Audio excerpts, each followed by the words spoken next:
Hello दोस्तों, नमस्कार, आदाब, सत श्री अकाल, केम छो।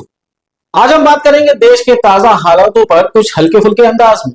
आप देख रहे हैं नथिंग सीरियस मेरे यानी विनीत पाठक के साथ।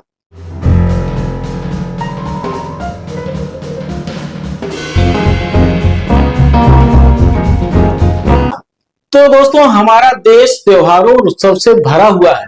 अभी कुछ दिन पहले ही रंगों का त्योहार होली गया और अब ईद आने वाली है, लेकिन इस बीच ही अचानक से एक और त्योहार ने दस्तक दे दी है। जी हाँ, लाइन में लगने का त्योहार। गर्दा उड़ेगा भैया, एक चाय बोले दीजिए। और देखिए ना, हमारे देश की जनता इस त्योहार को कितने जोश और खरोश के साथ मना रही है।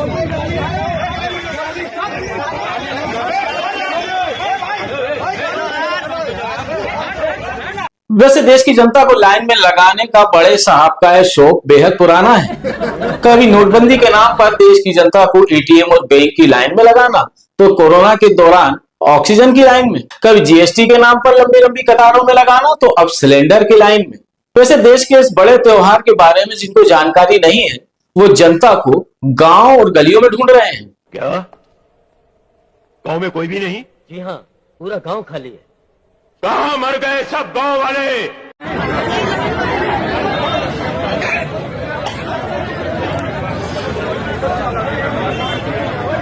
देश में मची एलपीजी क्राइसिस के बीच लोगों को साहब के आंगन में लगी तुलसी बेहद याद आ रही है और लोग उन्हें सोशल मीडिया पर ढूंढ रहे हैं।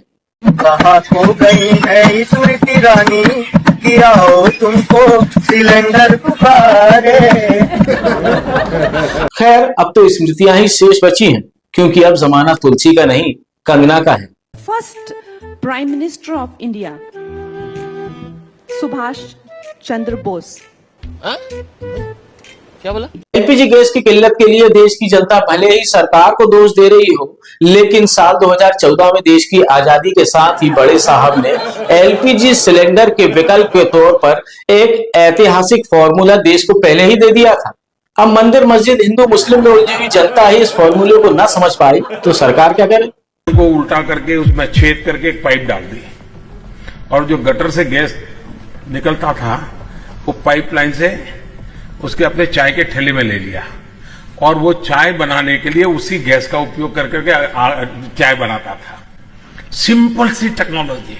भले ही देश की नासमझ जनता बड़े साहब के इस बेशकीमती फॉर्मूले को ना समझ पाई हो तो ना सही, लेकिन हमारे अविश्वसनीय सूत्रों के हवाले से जो खबर आ रही है उसके मुताबिक दुनिया की सबसे बड़ी गलगोटिया यूनिवर्सिटी जल्द ही साहब के इस आइडिया को पेटेंट कराने जा रही है। और इतना ही नहीं, इसके साथ ही नाले से निकली हुई गैस के सिलेंडर भी जल्द ही बाजार में लॉन्च होने वाले हैं। वैसे मेरी माने तो गैस सिलेंडर की किल्लत के लिए सरकार को जिम्मेदार ठहराना ठीक नहीं है, क्योंकि जब जनता ने सरकार मंदिर बनाने के लिए चुनी थी, तो अब सिलेंडर क्यों मांग रहे हो? चीटिंग करता है तू, चीटिंग करता है तू। राम मंदिर तो खुला हुआ है, जाइए और खूब दर्शन कीजिए।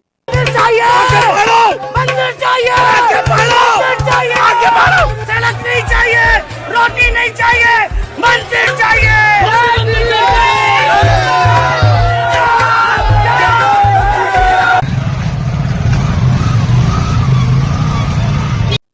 वैसे एलपीजी सिलेंडर की क्राइसिस को लेकर सरकार में बेहद कंफ्यूजन है। मंत्री कह रहे हैं कोई किल्लत नहीं है, लेकिन साहब कह रहे हैं संकट तो है, लेकिन कांग्रेस भ्रम फैला रही है। कोई सेंस है इस बात की? कांग्रेस पार्टी इतने बड़े वैश्विक संकट में भी राजनीति ढूंढ रही है। कांग्रेस पार्टी जानबूझकर उकसाने वाले बयान दे रही है। अरे कहना क्या चाहते हो? सबको लेकर कंफ्यूजन तो होगा ही, क्योंकि देश में गैस और पेट्रोलियम की व्यवस्था करने का जिम्मा सरकार के जिस मंत्री पर था, वो तो अपने मित्र जेफरी एप्स्टीन के साथ मिलकर किसी और ही चीज की व्यवस्था करा रहे थे। ए रहा नहीं जाता, तड़प ही ऐसी है ना। नहीं, सुके। अब उम्र बढ़ने से शौक थोड़ी मिल जाते हैं।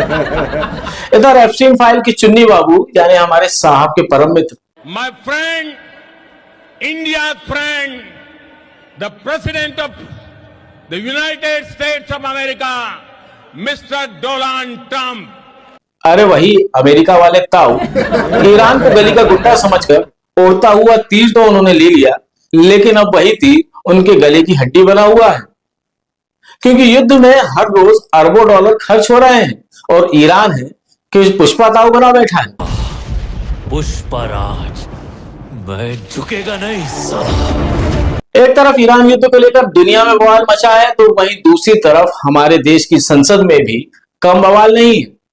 अपोजिशन के लीडर राहुल गांधी से लेकर विपक्ष के तमाम बड़े नेता स्पीकर ओम बिरला पर सरकार का पक्ष लेने का आरोप लगाए बैठे हैं। दूसरी तरफ साहब है कि अपने मित्र की तारीफ करते नहीं थक रहे। ओम बिरला जी जितने शानदार सांसद है उतने ही बेहतरीन लोकसभा अध्यक्ष भी हैं। वे संविधान को पूरी तरह समर्पित है। वे आज किसी पक्ष के सदस्य नहीं है। और मोदी जी की बात सुनकर तो शोले वाली मौसी भी कह उठी, एक बात की दात दूंगी बेटा, भले 100 बुराइयां हैं तुम्हारे दोस्त में, फिर भी तुम्हारे मुंह से उसके लिए तारीफ ही निकलती है। क्या करूं मौसी, मेरा तो दिल ही कुछ ऐसा है। खैर, सदन से लेकर सड़क तक ये सर्कस तो चलता ही रहेगा। फिलहाल आप देश के सबसे बड़े त्योहार को पूरे जोश के साथ सिलेंडर की लाइन पर लगकर मनाइए। साथ ही नाले से गैस निकालकर देश को ऊर्जा के क्षेत्र में आत्मनिर्भर बनाने की कोशिश भी कीजिए। और जाते जाते युवा कवि स्वयं श्रीवास्तव की ये 4 पंक्तियां देश की जनता और सरकार की नजर। ऐसा नहीं कि सारा फलक मांग रहे हैं, हम सिर्फ अपने हिस्से का हक मांग रहे हैं। सरकार तुम चलाओ, हमें सिलेंडर तो दो, हम रोटी के लिए सिर्फ नमक मांग रहे हैं। क्या किए गए हो? आज के लिए बस इतना ही। अगर आपको ये वीडियो अच्छा लगा हो तो इसे लाइक, शेयर और सब्सक्राइब जरूर करें। अगली बार देश के किसी और मुद्दे पर हल्के फुल्के अंदाज में चर्चा करने के लिए फिर से हाजिर होंगे। तब तक आप देखते रहिए नथिंग सीरियस विनीत पाठक के साथ। खत्म, bye bye, tata, goodbye, गया।